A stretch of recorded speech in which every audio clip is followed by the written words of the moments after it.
What would you call a father who locks his 6 months pregnant daughter outside in 39-degree weather while she bleeds? Cruel? Heartless? Criminal?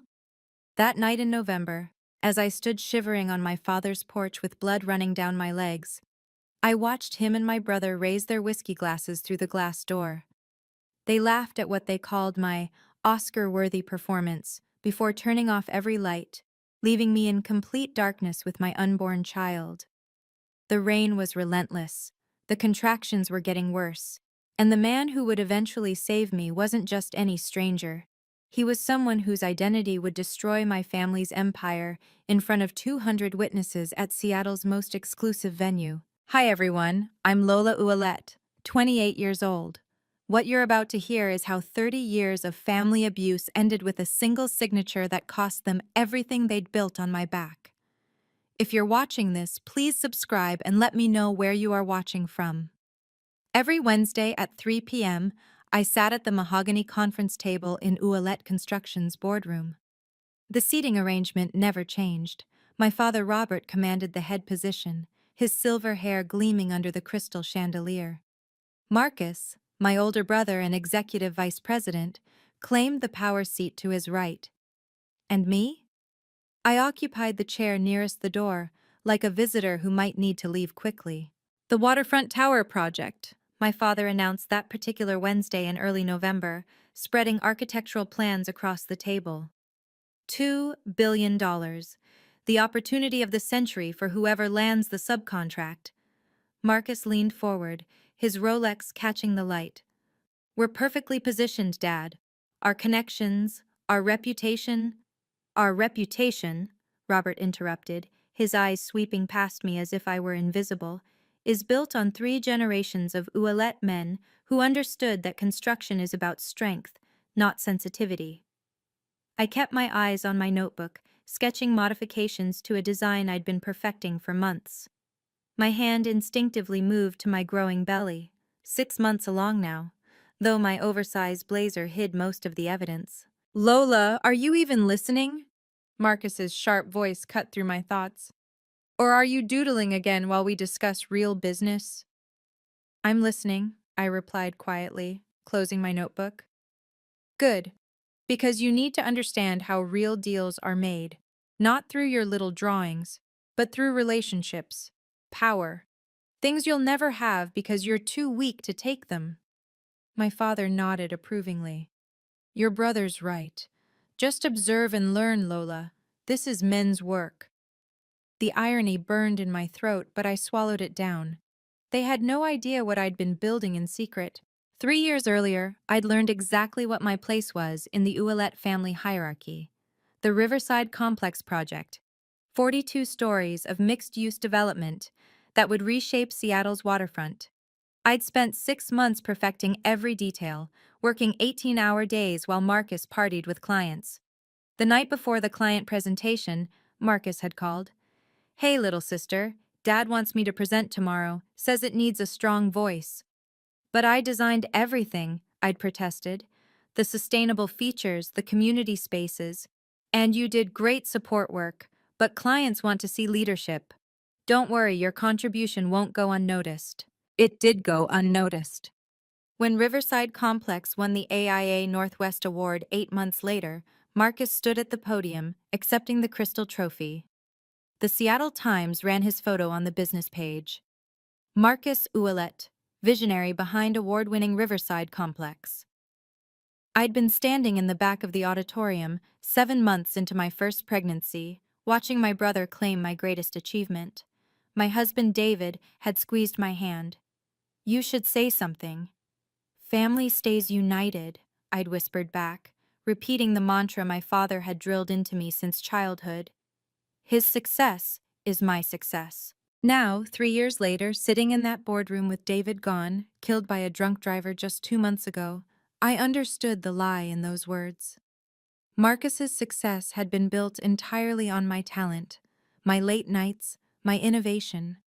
The awards lining the office walls, the contracts worth millions.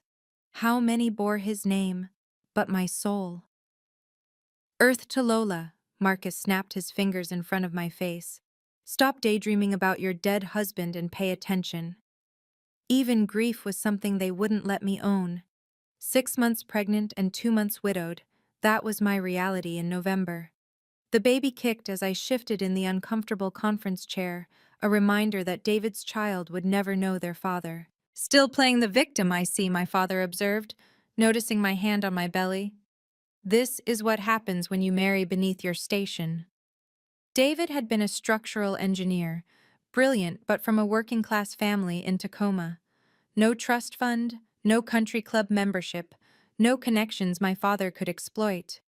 To Robert Ouellette, that made him worthless. If you'd married someone like Harrison's son, a real provider, you wouldn't be in this mess, Marcus added, not looking up from his phone. Now you're a burden on the family resources. Resources. As if my grief was a line item on a budget. The day David died, I'd called my father from the hospital, sobbing. His response? I warned you about marrying poor. At least he had life insurance, right? No condolences. No comfort. Not even Marcus had attended the funeral, claiming an important client meeting.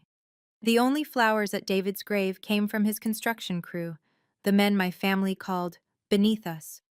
The baby's due in February, I said quietly, trying to change the subject. Another mouth to feed on the family trust, Robert muttered. Your mother's money won't last forever, Lola. What he didn't mention was that he controlled every penny of my inheritance until I turned 30. $2 million my mother left me, locked away while I struggled to pay for prenatal care. That night, I stayed late in my small office, really a converted storage room my father had generously given me. While Willette Construction slept, I worked on something that would change everything. My computer screen glowed with intricate architectural plans, not for my family's company, but for a project they knew nothing about. The file name read simply, Project Phoenix. An email notification popped up at 11:47 p.m. From A.S. Subject, Revision 14. Brilliant work on the revision, L. Your vision for the waterfront is exactly what Seattle needs. The board is impressed. Can we schedule a video call tomorrow at noon? Discreet line as agreed. I quickly typed back. Confirmed. I'll use the secure connection. For 2 years, I'd been working in secret. Submitting designs under a carefully constructed identity, building a reputation entirely separate from the Ouellette name. The email signature I used for this work read simply, L. Phoenix Independent Architecture Consultant. My phone buzzed with another message. Your sustainable design approach could revolutionize the industry. The innovation in Section 7 particularly, genius. Genius. Not adequate for a woman, not cute attempt, genius. I saved my work to an encrypted drive, then cleared my browser history. Paranoid? Maybe.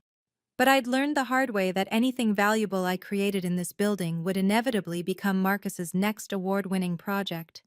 Tomorrow's video call would be crucial. The client was ready to move forward.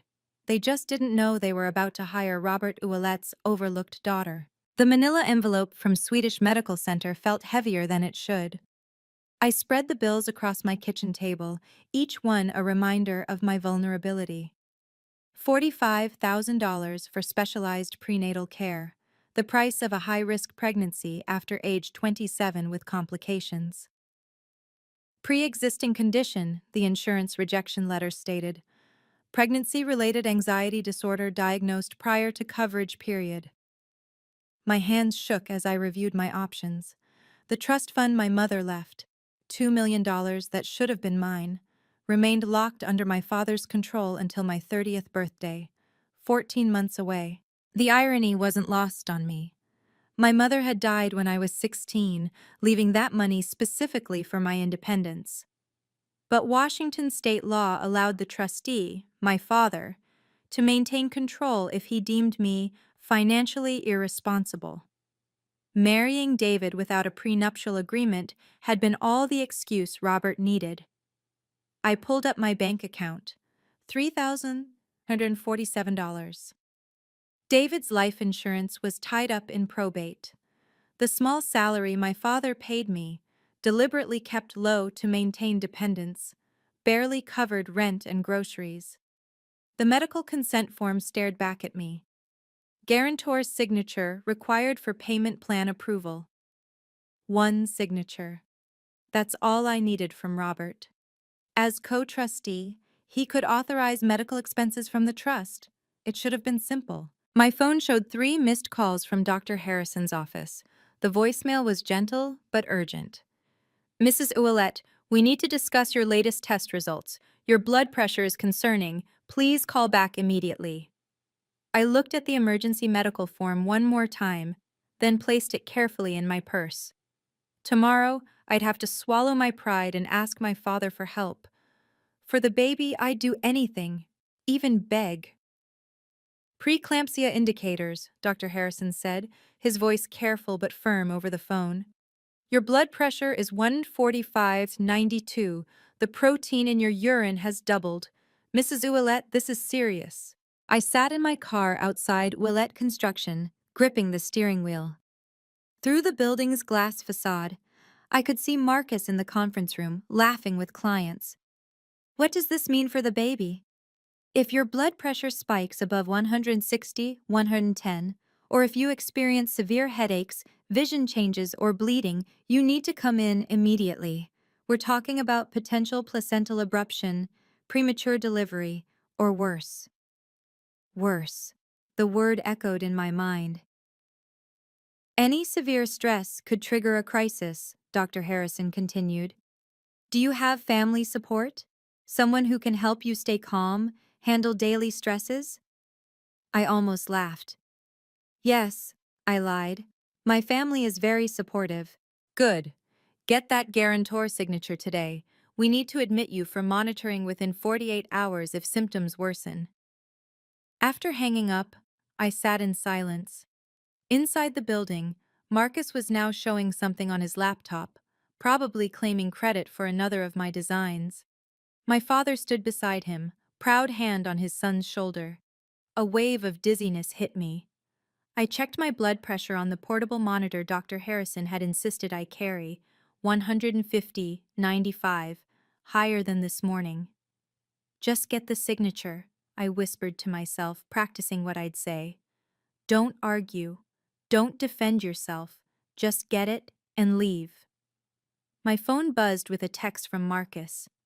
Family dinner at Dad's tonight, 7 p.m. Don't be late and embarrass us again. The last time I'd been to my father's house was David's funeral day, when they'd refused to attend. If you've ever been dismissed by your own family when you needed them most, you'll understand what happened next. Before we continue, please hit that subscribe button and ring the notification bell. Your support helps me share these important stories about setting boundaries with toxic people, even when they're family. Now let me tell you about the night that changed everything. November 15th, 7:14 p.m. The storm hit Seattle with unusual fury, winds at 40 miles per hour, rain falling sideways. My windshield wipers struggled to keep up as I drove through Bellevue toward my father's estate. A sharp pain shot across my abdomen. Not a contraction, something different. I pulled into a gas station, breathing through it. The blood pressure monitor read 150/95. Dangerous territory. Just get the signature, I repeated like a mantra, pulling back onto the road. My father's house glowed against the storm, every window blazing with warm light. The circular driveway held Marcus's new Tesla and my father's Mercedes. Through the dining room windows, I could see them both, crystal glasses raised, laughing at something on Marcus's phone. Another pain, stronger this time. I parked and checked my dress. No blood. Not yet. Thank God. The medical forms were safely in my purse, protected in a plastic folder. All I needed was one signature. 5 minutes maximum. I could do this. Walking to the front door, rain immediately soaked through my coat. The temperature had dropped to 39 degrees according to my car's display. Each step up the stone pathway felt heavier than the last. Through the glass panels beside the door, I saw them clearly. My father in his burgundy smoking jacket, Marcus in designer jeans and a cashmere sweater.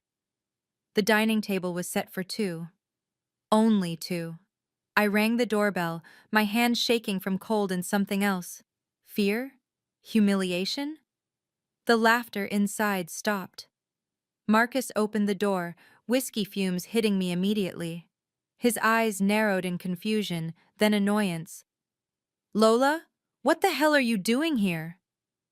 You texted me about family dinner. That was a joke. He laughed, looking back at our father. Dad, you'll never guess who actually showed up. Robert appeared behind Marcus, his expression shifting from amusement to irritation. You're dripping on my Persian rug. I need to talk to you. It's important. I pulled the medical folder from my purse, hands trembling. I need your signature as guarantor. The baby, there are complications. Complications. Robert took a sip of his whiskey. There are always complications with you, aren't there? Please, Dad. It's just one signature. The trust can cover it and… The trust. He shook his head. Your mother's money, meant to build the family legacy, not subsidize your poor choices. Marcus laughed. Maybe if you hadn't spread your legs for that construction worker. David was an engineer. The words burst out before I could stop them. Was. Robert's voice was ice. And now you're here, begging, pregnant with a dead man's child, wanting us to pay for your mistakes. A sharp pain ripped through my abdomen. I grabbed the door frame for support. Please, the doctor said it's urgent. The baby could… Could what? Die? Marcus smirked. Might solve your problems. I stared at them both, these men who shared my blood but nothing else. I'm your daughter, your sister. Doesn't that mean anything? Robert stepped forward, his face inches from mine. No. Marcus shoved me backward onto the covered porch. Not violently, just enough force to make me stumble. My hip hit the stone railing as I fought to keep my balance. You want to play the victim? Fine, play it out there. He gestured to the rain pounding just beyond the porch covering. Maybe the cold will teach you not to show up uninvited. Marcus, please. Oh, this is rich. Little Lola, always the martyr. He turned to our father. Should we watch the performance, Dad? Robert stood in the doorway, backlit by the warm chandelier. Your sister needs to learn that actions have consequences. Marrying beneath her, getting pregnant without security, and now what? Expecting us to fix everything? The door started closing. Panic flooded through me. Wait! At least let me explain the medical. The lock clicked. Through the glass panels, I watched them walk back to the dining room, refilling their glasses as if nothing had happened. I pounded on the door. Dad! Marcus! This is insane! They settled into their chairs, Marcus pulling out his phone to show Robert something. Both laughed. The porch offered minimal shelter. Wind drove the rain sideways, soaking my coat within minutes. The temperature felt like it had dropped even further. My phone showed 39 degrees and falling. I tried the door handle again. Locked. The windows were all secured. I knew because I'd helped design the security system years ago, back when they still pretended I mattered. Please, I called through the glass. I'm pregnant. This is dangerous. Marcus looked up, made eye contact with me through the window, then deliberately turned his chair so his back faced me. The message was clear. I didn't exist. 30 minutes passed. My legs were shaking. From cold, from fear, from the increasing contractions. I'd moved to the corner of the porch where the wind was less brutal, but my clothes were soaked through. Through the dining room window, I watched them eating dinner. Steak, from the looks of it. Marcus was animatedly telling a story, using his hands to illustrate. My father laughed, raising his glass in a toast. A sharp cramp doubled me over. When I straightened, I felt wetness that wasn't rain. Looking down in the porch light, I saw a dark stain spreading on my dress. Blood. No, no, no! I stumbled to the window, pounding with both fists. I'm bleeding, please, the baby! Marcus stood up, walked to the window. For a moment, hope flared. He was coming to help. Instead, he pointed at the blood on my dress. then turned to our father with a theatrical expression of shock. Both men laughed. Marcus made exaggerated gestures, mimicking someone acting in a play. "Bravo," he mouthed through the glass, clapping slowly. "Oscar-worthy." My father joined him at the window.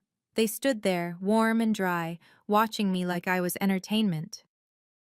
Robert pointed at the blood, then made a dismissive wave. "Drama queen," I saw him say, though the storm muffled his voice. Another contraction hit, stronger than before. I dropped to my knees on the cold stone, one hand on my belly, the other gripping the railing. The blood was flowing faster now, mixing with rainwater on the white porch. Marcus pulled out his phone, and for one desperate second I thought he was calling 911. He was taking a video. 2 hours. 2 hours on that porch, while my body betrayed me and my family watched through glass. My vision had started to blur. The contractions came in waves now, each one stealing more blood, more strength. I'd managed to crawl to the front door, leaving a trail of red on the white stone. "Please," I whispered against the door, too weak to pound anymore. "The baby. Save the baby." The porch light suddenly went out. In the darkness, I could barely make out their silhouettes in the dining room. They'd moved to the living room now, watching something on the massive TV. The flickering light illuminated their faces, relaxed, content, occasionally glancing toward the dark porch where I lay. My phone was dead. The rain had finally stopped, but the temperature had dropped further. The blood loss was making everything cold. So cold. I pressed my hands against my belly, feeling for movement. The baby had been still for the last 20 minutes. "Please move," I begged my child. "Please be okay." Through my fading consciousness, I heard a car door slam. Then another. Male voices approaching. "Jesus Christ! There's someone on the porch! Call 911! No, not 911. I recognized that voice, though my brain struggled to place it. "Lola? Oh my God! Lola, is that you?" Strong arms lifted me. Warm coat wrapped around my shoulders. The scent of expensive cologne and leather. "We need to get her to the hospital now. She's hemorrhaging." The front door suddenly opened, light spilling out. My father stood there, his face shifting from annoyance to shock to fear. "What are you doing at my house?" he demanded. The man holding me stepped into the light, and I finally saw his face. Alexander Sterling. "What am I doing?" Alexander's voice was deadly quiet. "I'm saving your daughter's life. The daughter you left bleeding on your porch." Even through my haze, I felt the shift in power. Alexander Sterling wasn't just any CEO. He was Seattle construction royalty, the man whose approval could make or break companies like my father's. "This is a family matter," Robert started. "This is attempted murder." Alexander was already moving toward his Bentley, carrying me like I weighed nothing. "James, call Dr. Harrison at Swedish. Tell him we're coming in hot. Pregnant woman. Massive hemorrhaging." His driver was already opening the back door. Alexander laid me across the leather seats, his suit jacket under my head. "Lola, stay with me. Talk to me." His hand found mine, warm and steady. "The baby," I managed to whisper. "Not moving." "We're 3 minutes from Swedish Medical. You're going to be fine, both of you." Through the rear window, I saw my father and Marcus standing in their doorway, illuminated by the porch light they'd finally turned on. Marcus still held his whiskey glass. It slipped from his fingers, shattering on the stone. "Mr. Sterling!" I heard my father call out, his voice different now, panicked. "Wait, let me explain." But the Bentley was already moving, Alexander barking orders into his phone. "I need the head of obstetrics ready. Prep an OR. I don't care if you have to wake up the entire board." His hand squeezed mine. "Lola, I've been trying to reach you about the waterfront presentation. Why didn't you tell me things were this bad?" I wanted to answer, but darkness was pulling me under. The last thing I heard was Alexander's voice, fierce and protective. "Nobody hurts my lead architect, nobody." I woke to the sound of a fetal heart monitor. Strong, steady beats filled the room. My baby was alive. Thank God. Alexander's voice came from beside my bed. He looked exhausted, his usually perfect suit wrinkled, blood still staining the cuffs. You scared us. Us? Dr. Harrison appeared on my other side. Your baby is stable. We stopped the bleeding, but it was close. Another hour and… He shook his head. Mr. Sterling got you here just in time. How did you… Why were you at my father's house? Alexander's jaw tightened. I was driving back from a client dinner in Bellevue. I remembered you mentioned your family lived there. Thought I might drop off the final contracts for you to review. Then I saw someone collapsed on the porch. He pulled out a tablet, showing me an email dated September 1st. Sterling Development Group hereby confirms L. Phoenix as lead architect for the Waterfront Tower project. Compensation, $8 million plus 2% equity stake. I've been trying to reach you all day. The signing ceremony is in 5 days. We need you there. My family, they don't know about this. I gathered that. His expression darkened. What I witnessed tonight, Lola, no one should endure that, especially not someone carrying a child. They think I'm worthless, that I just draw pretty pictures while the men do real work. Alexander laughed, but it was bitter. Your pretty pictures are about to reshape Seattle's skyline, and they have no idea their daughter is the architect they're desperately trying to impress. What do you mean? Your father's been calling my office for weeks, begging for the waterfront subcontract. 2 years ago, I began, still weak, but needing him to understand. I submitted my portfolio to your company under a pseudonym, L. Phoenix. I remember, the innovation in your designs was unprecedented, but why hide your identity? Look at tonight. That's why. I shifted in the hospital bed, wincing. Every achievement I've ever had, my family has stolen. The Riverside complex that won the AIA award, I designed every inch. Marcus took the credit. Alexander's expression darkened further. The Riverside complex was yours? 3 years of my life. When Marcus accepted that award, I was 7 months pregnant with my first child, standing in the back of the room like a ghost. My God, Lola. So when your company posted that open call for innovative architects, I created a new identity, did all meetings virtually, sent assistants to site visits. I was terrified you'd find out who I really was and the Ouellette name would poison everything. Alexander stood pacing. I've been singing your praises to everyone, the mayor, the architectural board, the media. They're all expecting to meet my mysterious genius architect at the signing ceremony. I can't if my family finds out. Lola. He stopped pacing, his eyes intense. You designed a $2 billion project that will define Seattle for the next century. You did that while pregnant, while grieving your husband, while being abused by your family. You're done hiding. From his briefcase, he pulled out a folder. Every email, every contract, every design approval, all time-stamped, all legally binding. They can't steal this from you. For the first time in years, I felt something dangerous. Hope. Dr. Harrison returned with test results, his face serious, but relieved. The placental bleeding has stopped. Your blood pressure is stabilizing at 135/85, still high but manageable. The baby's heartbeat is strong. Can I go home? I asked, though I wasn't even sure where home was anymore. Not for at least 48 hours. You need monitoring. He glanced at Alexander.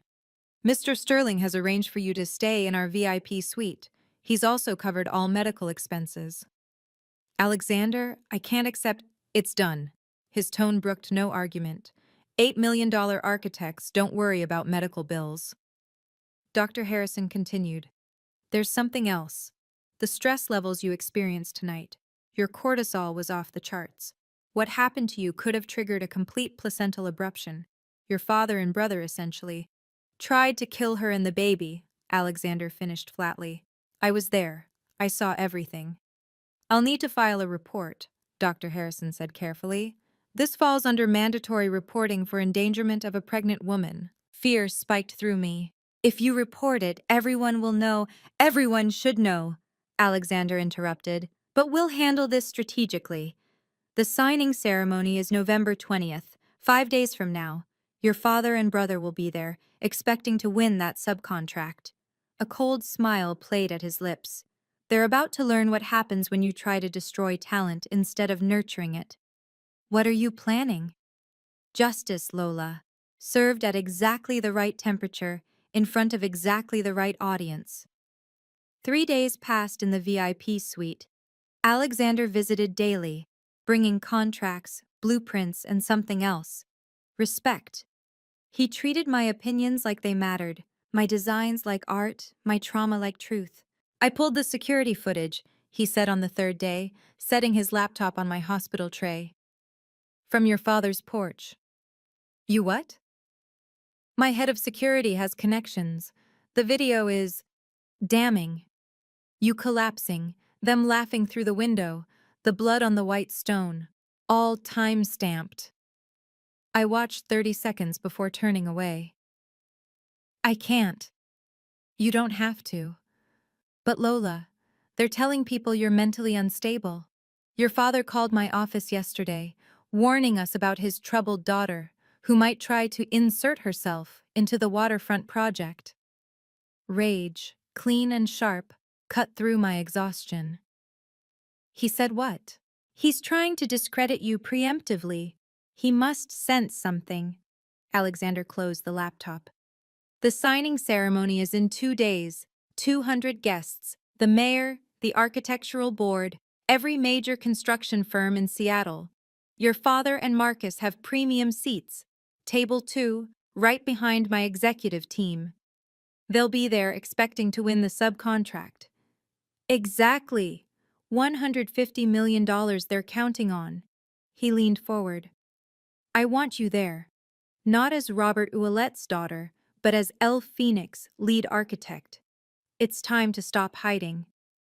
I thought about David, about our baby, about every stolen moment of recognition.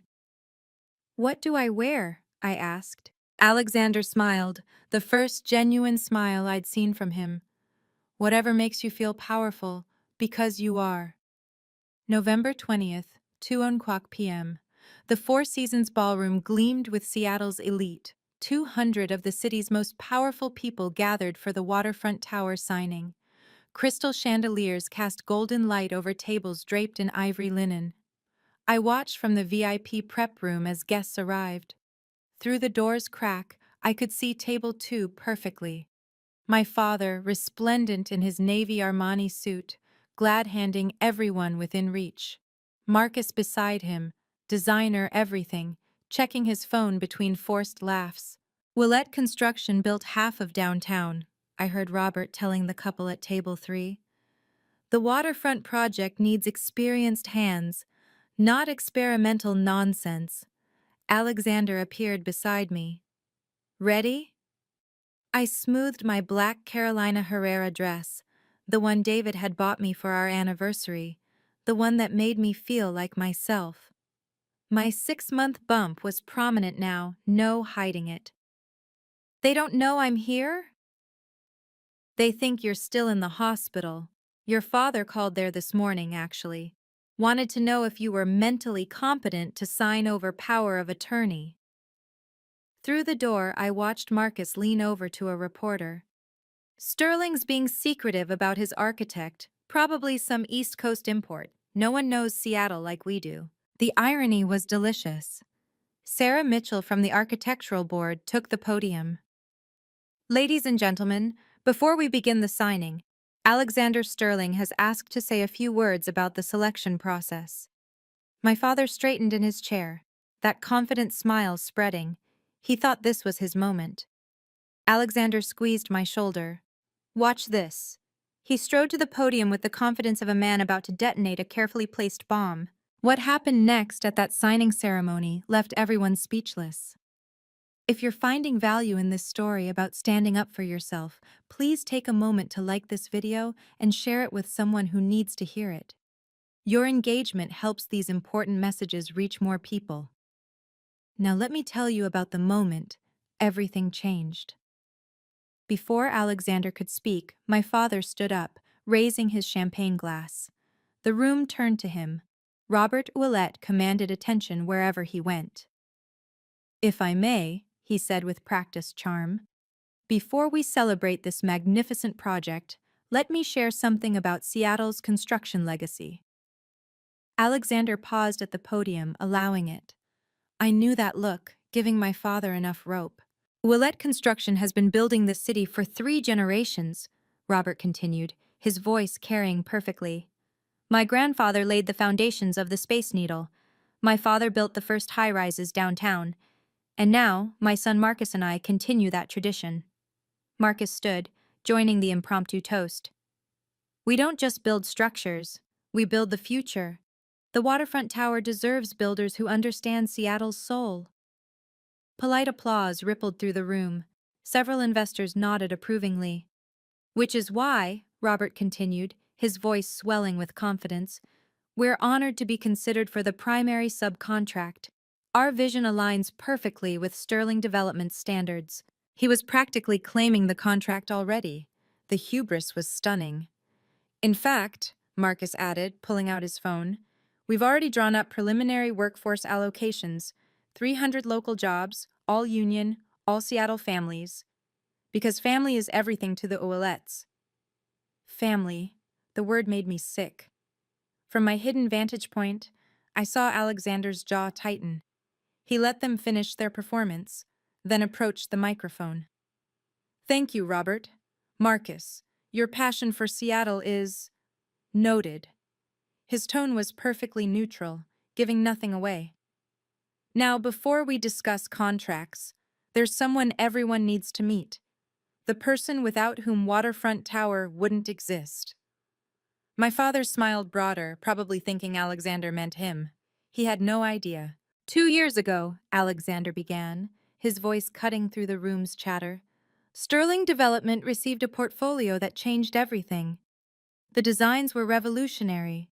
40% energy reduction, integrated community spaces, affordable housing seamlessly blended with luxury units. My father leaned forward, interested despite himself. The architect worked under a pseudonym, insisting on anonymity. Every meeting was virtual, every document digitally signed. For 2 years, this genius reshaped our entire vision for Seattle's waterfront while remaining completely hidden. Murmurs rippled through the crowd. Marcus whispered something to our father, who shrugged. Ladies and gentlemen, the waterfront tower isn't just a building. It's a statement about what Seattle can become, and the person who designed it understood something crucial. Architecture isn't about ego or legacy or family names. He paused, his eyes finding my father's. It's about creating spaces where people thrive, regardless of their background. Where talent matters more than connections. Where innovation trumps tradition. The giant screens around the room flickered to life, showing my designs. The sustainable features, the community gardens, the way natural light would flood even the lowest income units. The architect who created this is here today, Alexander continued. They've been here all along, hidden in plain sight, overlooked by those who should have celebrated them most. My father was frowning now, something clicking in his mind. His eyes scanned the room, looking for an unfamiliar face. Before I introduce them, you should know. This person designed these masterpieces while facing personal tragedy, family betrayal, and life-threatening medical crisis. Their strength humbles me. Alexander turned toward the VIP room, his hand extended. Ladies and gentlemen, please welcome L. Phoenix, lead architect of Waterfront Tower. This was it, no turning back. The VIP door opened, and I stepped into the light. For a moment, the room held its breath. I walked slowly, deliberately, my black dress elegant against my pregnant silhouette. My eyes stayed fixed ahead, not looking at table 2, though I felt the exact moment recognition hit. The sound of shattering glass cut through the silence. Marcus had dropped his champagne flute. What? My father's voice, strangled and disbelieving, carried across the room. What is she doing here? I reached the podium, Alexander's hand steady on my back. 200 faces stared at me, but I only saw 2, frozen in identical masks of shock and growing horror. Good afternoon, I said into the microphone. my voice steady and clear. I'm Lola Ouellette, though you know my work as El Phoenix. My father shot to his feet. This is a mistake. My daughter isn't. She can't be. Sit down, Robert. Alexander's voice was steel. You'll want to hear this. But my father remained standing, his face cycling through confusion, rage, and something that looked like fear. The screens behind me changed, showing email after email, contracts, design approvals, all dated, all signed with my digital signature, all verified by Sterling Development's legal team. For 2 years, I continued, I've led the design team for Waterfront Tower. Every sustainable feature, every community space, every innovation you've admired came from my drafting table. Sarah Mitchell from the architectural board stood up. Lola? You're El Phoenix? You won the AIA Innovation Award last month. Yes, I confirmed, though my family didn't know. They were too busy claiming credit for my other work. The words hung in the air like an accusation. Marcus finally found his voice. This is impossible. She's nobody. She's nothing. Alexander took the microphone. Let me clarify the timeline for everyone. The screens shifted to a detailed presentation. January 2023, L. Phoenix submits revolutionary designs for our waterfront development. March 2023, we sign an exclusive contract, $8 million plus 2% equity. Gasps echoed through the room. My father sank into his chair. For 2 years, Alexander continued, Ms. Ouellette has worked tirelessly on this project. 300 hours of design meetings, 47 complete revisions, all while maintaining absolute secrecy. Why the secrecy? Someone called out. I leaned into the microphone. Because my family has a history of claiming my work. The Riverside complex that won the 2021 AIA award, I designed it. My brother Marcus accepted that award while I watched from the back row, 7 months pregnant. Marcus's face flushed red. That's a lie. I designed Riverside. Really? I pulled out my phone, connecting it to the presentation system. Then explain these. The screens filled with my original sketches, all dated and digitized. Email threads with contractors asking for Lola's innovative touches. Time-stamped photos of me working late at the office, blueprints spread across my desk. Sarah Mitchell stood again. I remember now. The Riverside submission materials, the handwriting in the margins was yours, wasn't it? Every note, every calculation, every innovation that made it award-worthy. The room was buzzing now, phones coming out, people recording. Alexander returned to the microphone. There's more. Contract WTD 2024-1876, dated September 1st, legally establishes Ms. Ouellette as lead architect. This was filed with the city, the architectural board, and our legal department. It's ironclad. My father tried once more. She's my daughter. Surely the family connection. The family that locked her outside in freezing rain 5 nights ago? Alexander's voice turned ice cold. While she was 6 months pregnant and bleeding? The room went silent. I stood at the podium, finally ready to speak my truth to the room, and to them. The waterfront tower represents everything I believe architecture should be, I began, clicking to my presentation. It's not about ego or family legacy, it's about community. The screens showed my designs in detail. 40% of the building's energy will come from renewable sources. The integrated solar panels aren't just functional, they're beautiful, creating a light pattern that will make the building glow at sunset. I clicked again. Every 3rd floor contains community spaces, free for all residents. The rooftop garden will supply fresh produce to local food banks. The ground floor isn't luxury retail, it's affordable spaces for local artists and small businesses. This is ridiculous, Marcus interrupted, standing.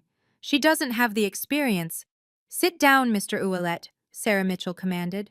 Let her finish. I continued, my confidence growing. The affordable housing units aren't hidden in the back or basement. They're integrated throughout, with the same quality finishes, the same views, the same dignity. Because in my Seattle, a teacher deserves the same sunset view as a CEO. Several people applauded. I saw reporters typing furiously. This building will house 3,000 people and employ 500 more. It will generate 20 million in annual tax revenue for the city. It will set a new standard for sustainable urban development. I looked directly at my father and brother. And it was designed by someone you considered worthless. Someone you left bleeding on your porch because you couldn't believe her life had value. The mayor stood up. Ms. Willett, this vision is exactly what Seattle needs.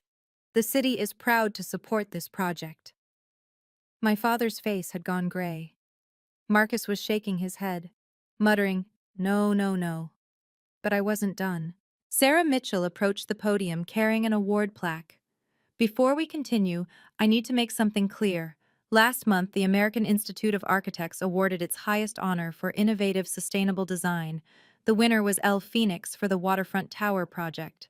She handed me the crystal trophy. Lola Ouellette, you are officially the youngest recipient of the AIA National Innovation Award in its 70-year history. The room erupted in applause. I saw my father's jaw drop.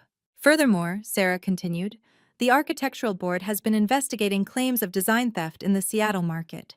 Mr. Marcus Ouellette, you're listed as the architect for Riverside Complex. Can you explain the mathematical calculations for the cantilever on floors 15 through 20? Marcus went white. The calculations were... My team handled. Your team? Sarah's voice was sharp. Or your sister? This is a witch hunt, Robert stood, his voice booming. My family built this city. Your family built on the backs of unrecognized talent, Alexander interjected. He nodded to his assistant, who started a new video. This security footage is from 5 nights ago, November 15th. The room watched in horror as the grainy video played on the screens. Me, collapsing on the porch, the blood visible even in black and white, my father and Marcus, clearly identifiable, toasting through the window. That's attempted murder, someone whispered. At minimum, it's criminal endangerment, the mayor said, his voice hard. Of a pregnant woman. My father tried to speak, but no words came. Marcus had gone green.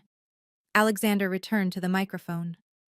Sterling Development has made its decision regarding the waterfront subcontract. Ouellette Construction is permanently blacklisted from all our projects. Forever. The death blow. $150 million. Gone in a sentence. The security footage continued playing, now showing Alexander discovering me, carrying my limp form to his car. The timestamp showed 10:47 p.m. I'd been on that porch for over 3 hours. Turn it off, my father rasped, but no one moved to stop it. The room was dead silent except for the sound of phone cameras clicking. Every major outlet in Seattle was represented. Tomorrow, this would be front-page news. Mr. Ouellette, a reporter called out, do you have any comment on your treatment of your pregnant daughter? It was a misunderstanding, Robert started. A misunderstanding? Dr. Harrison stood up from table 5. I hadn't known he was here. I treated Ms. Ouellette that night. She nearly died. The baby nearly died. Her blood pressure was at stroke levels. She'd lost a dangerous amount of blood. He pulled out his phone, reading from medical records. Severe dehydration, hypothermia onset, placental bleeding, preeclampsia crisis, all caused by prolonged exposure to extreme stress and cold while being denied medical care by her family. She's lying. She's always been dramatic, Marcus shouted, desperation creeping into his voice. I have the medical records, Dr. Harrison said coldly, and I've already filed them with the police. 2 uniformed officers entered the ballroom. I hadn't expected this. We're not here to make arrests, one said, addressing the room. Yet, but we need Robert and Marcus Ouellette to know they're under investigation. My father's legs seemed to give out. He collapsed into his chair. Around him, the other guests at table 2 had shifted away, physically distancing themselves from contamination. Marcus was typing frantically on his phone, probably trying to do damage control. But it was too late. The story was already spreading. #Ouellette's scandal was trending before the ceremony even ended. The empire they'd built on others' backs was crumbling in real time. Alexander returned to the podium, his voice carrying the finality of a judge's gavel. Let me be crystal clear. Any company that chooses to work with Ouellette Construction will never work with Sterling Development. Ever. The threat landed like a bomb. Sterling Development controlled $2 billion in annual contracts. It was a death sentence. You can't do this, my father shouted, finding his voice. This is business, not personal. Abusing family is personal. Stealing credit is personal. Attempting to destroy talent instead of nurturing it is personal. Alexander's voice was ice. Business is built on values, Robert. Yours are worthless. Thomas Chen from Cascade Investments stood up at table 4. Sterling Development has our full support. Chen Industries is also severing all ties with Ouellette Construction, effective immediately. Another investor rose, then another. Within minutes, 7 major firms had publicly cut ties. This is insane, Marcus screamed. Over her? She's nobody. Nobody, Sarah Mitchell laughed bitterly. She's the most innovative architect Seattle has seen in a generation, and you threw her away like garbage. My father tried one last desperate play. Lola, please. You're still my daughter. Tell them this is a misunderstanding. I looked at him. This man who'd controlled my life, stolen my work, nearly killed his grandchild, and felt nothing but pity. A misunderstanding? I said quietly into the microphone. Like when you said I'd never amount to anything? Like when Marcus stole my designs? Like when you left me bleeding in the cold? We're family. No, I said firmly. Family doesn't do what you did. You're just people I used to know. The dominoes fell fast. Within 10 minutes of Alexander's declaration, phones were buzzing across the ballroom. Marcus's phone rang. He answered with shaking hands. What do you mean, emergency board meeting? His voice cracked. They can't remove me. I own 15%. But apparently they could, and they were. The board is calling for your immediate resignation, he repeated, his face ashen. Effective immediately. Meanwhile, my father was on his own call. 300 million credit line? Frozen? You can't. He listened, his face growing grayer. Because of reputational risk? This is 40 years of relationship. A reporter from the Seattle Times approached their table. Mr. Ouellette, can you confirm that Ouellette Construction is now facing a liquidity crisis? No comment, Robert muttered, but everyone could see the truth. The empire was crashing. Ms. Ouellette, another reporter called to me. What's your response to your family's crisis? I thought carefully. I hope they use this as an opportunity for growth, for learning that talent and hard work deserve recognition, regardless of gender or family position. That's it? The reporter pressed. No anger? Anger is exhausting. I have a baby to prepare for and a building to complete. I don't have time for anger. Alexander leaned into his own microphone. Sterling Development will be establishing a foundation for women in architecture who've faced discrimination. Our first grant of $1 million will support pregnant women and new mothers in the field. He looked directly at my father. We're calling it the Phoenix Foundation, rising from the ashes of abuse. My father stumbled toward me as the crowd began to disperse. His perfect composure finally shattered. Lola, please, we need to talk. Security moved to intercept, but I held up my hand. Let him speak. Let everyone hear. You're destroying everything, he hissed. Everything your grandfather built. Everything I've worked for. Everything you built on my work, you mean? I kept my voice level, professional. The Riverside Complex, the Harbor Square renovation, the Belltown Towers. Should I continue? You're still my daughter.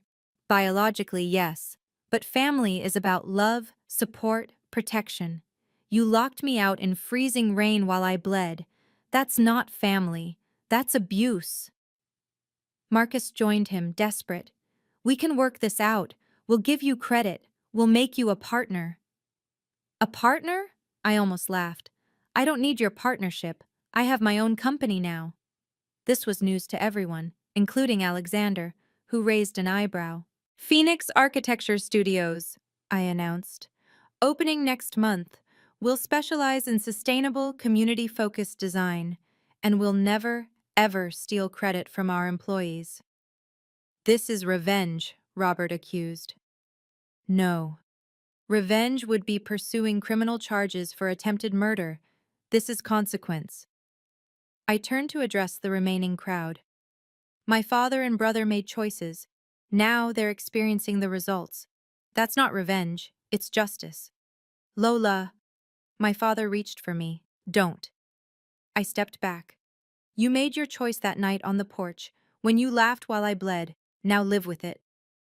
As my father and Marcus were escorted out by security, the room transformed. Where there had been shock, now there was opportunity. Ms. Ouellette, a woman approached, Jennifer Park from Cascade Architecture. We'd love to partner with Phoenix Studios. We have 12 projects that could use your innovation. Before I could respond, another firm approached, then another. Within minutes, I had business cards from 10 major firms. Alexander smiled. I should mention, Sterling Development is prepared to offer Ms. Ouellette the position of Chief Design Officer, $500,000 annual salary plus equity. The number was staggering. There's one condition, he continued. We want Phoenix Studios as our exclusive residential partner. Your firm, your vision, backed by our resources. And, Sarah Mitchell added, joining us, the Architectural Board would like to fund a scholarship program through Phoenix Studios for young women facing family opposition to their careers. Dr. Harrison appeared at my elbow. Swedish Medical wants to sponsor a maternity leave program for your employees. Full pay, 6 months, no questions asked. It was overwhelming. In 30 minutes, I'd gone from nobody to the most sought-after architect in Seattle. There's one thing I want to make clear, I said, addressing everyone. Phoenix Studios will donate 10% of profits to supporting women escaping domestic abuse, because talent shouldn't be trapped by toxic families. The applause was immediate and genuine. Your father and brother? Someone asked. They'll survive, or they won't. That's no longer my concern. I placed my hand on my belly. I have a future to build. 3 days after the ceremony, my lawyer, Patricia Hoffman, called with news that made me sit down. The judge signed the emergency order, she said, triumph in her voice. Your father must release your mother's trust immediately, all $2 million. How? The security footage, Dr. Harrison's testimony, and the police investigation.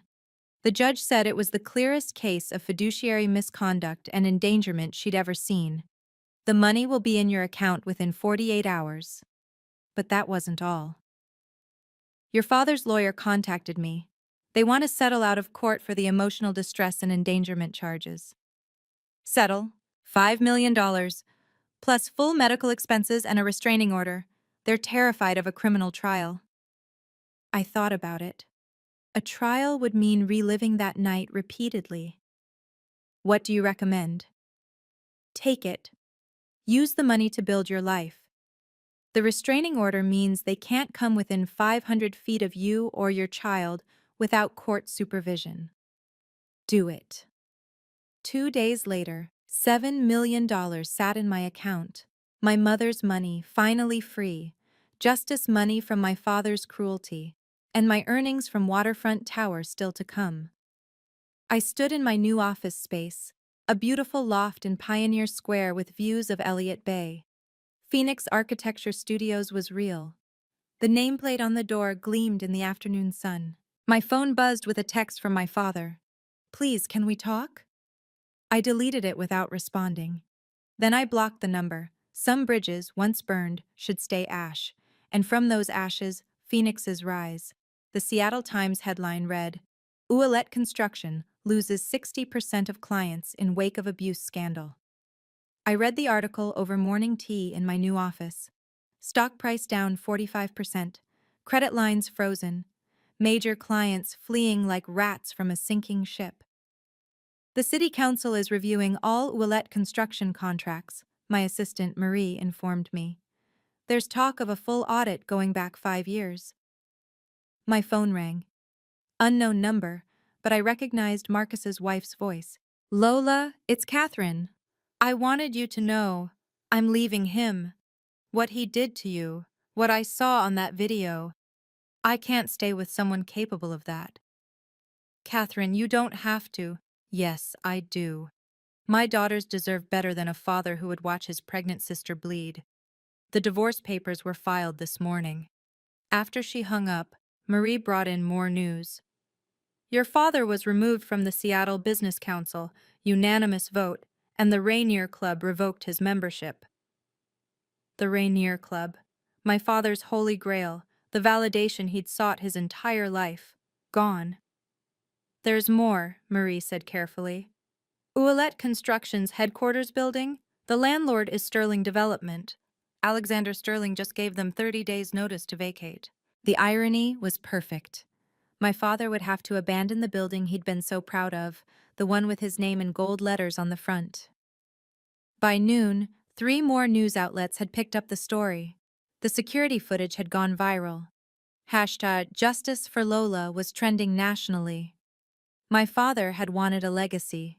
He got one, just not the kind he'd imagined. The emails started a week after the ceremony. Long, rambling apologies from my father. Shorter, desperate ones from Marcus.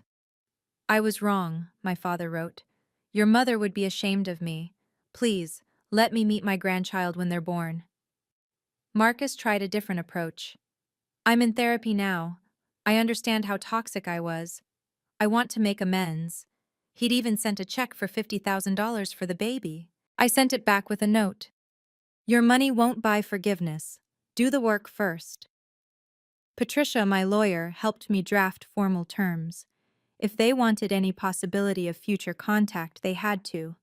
Complete 1 year of intensive therapy with a specialist in family abuse.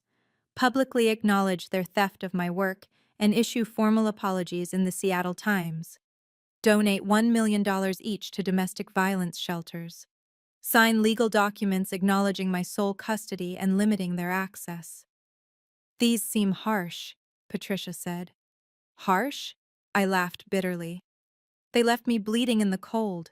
These are boundaries, not punishment. 2 weeks later, both had signed the agreements. The public apology ran on page 3. We, Robert and Marcus Ouellette, publicly acknowledge that we systematically stole design credit from Lola Ouellette, subjected her to emotional and physical abuse, and endangered her life and that of her unborn child. We are seeking professional help for our actions. It was a start. Not forgiveness, not reconciliation, but acknowledgement. Change takes time. Trust takes longer. And some wounds never fully heal. They just scar over, stronger than before. February 15th.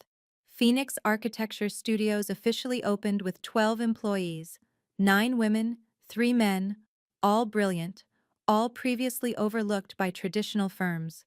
Our first project, a $50 million sustainable housing complex in South Seattle.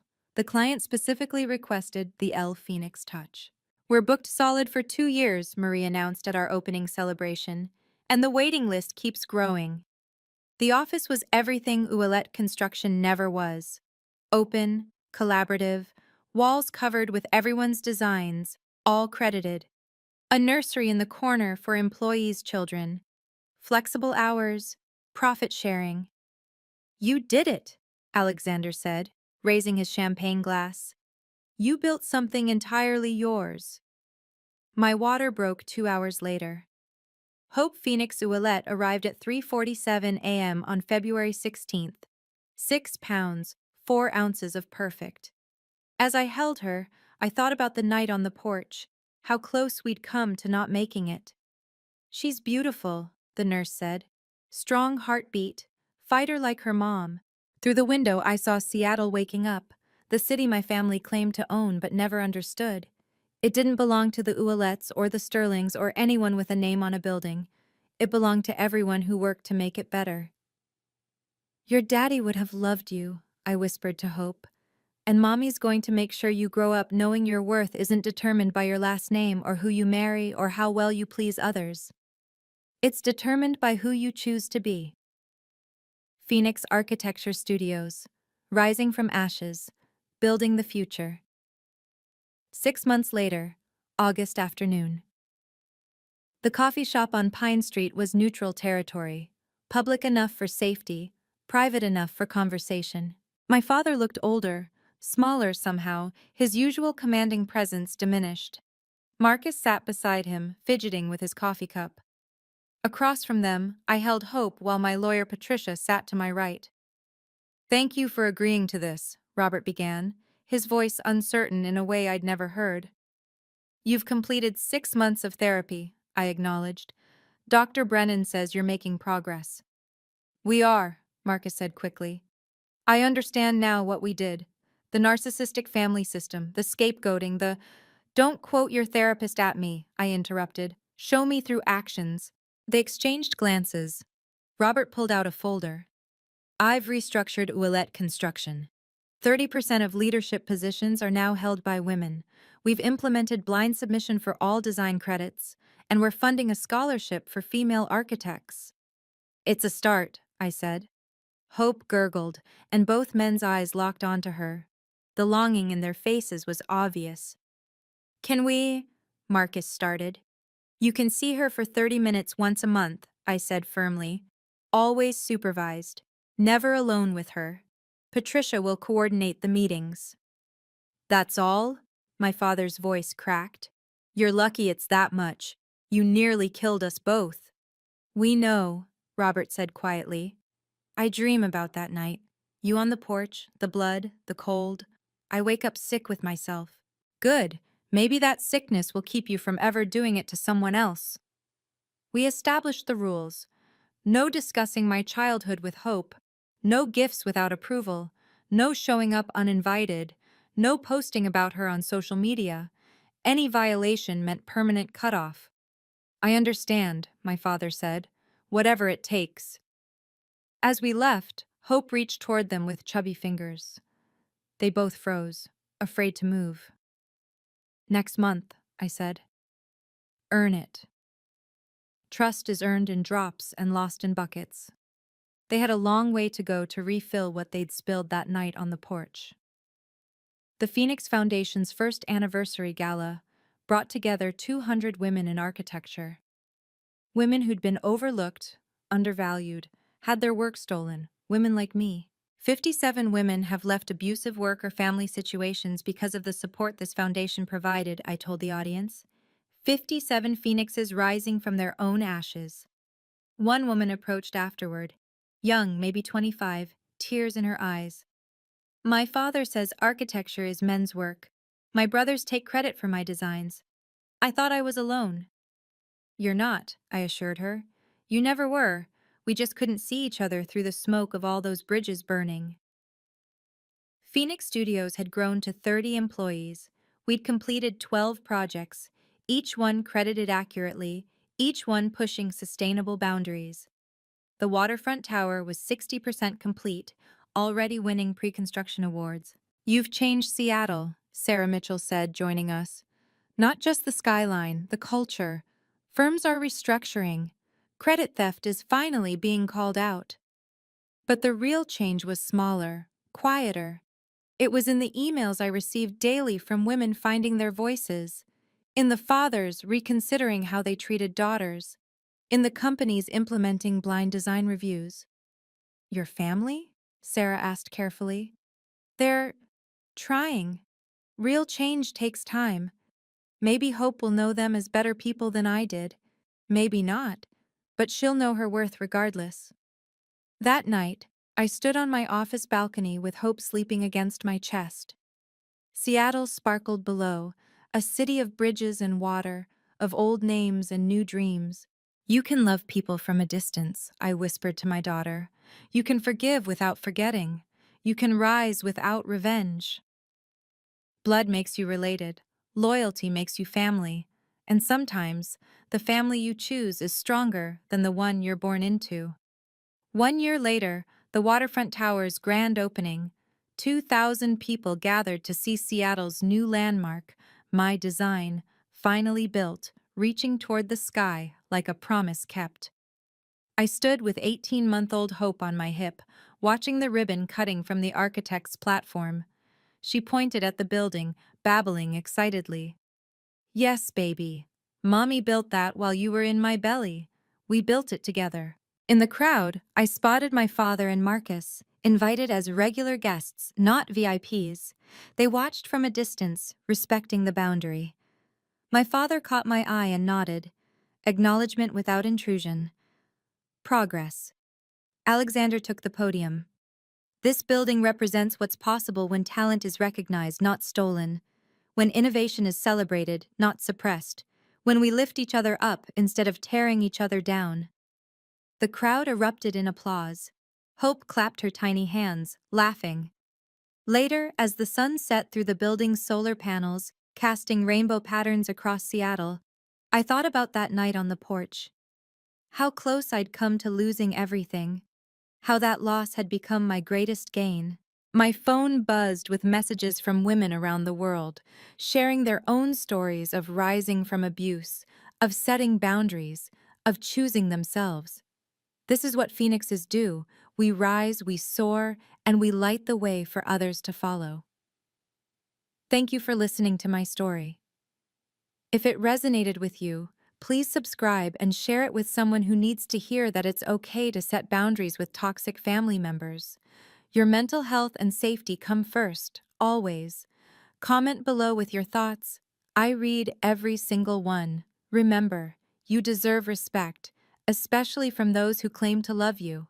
Until next time, stay strong.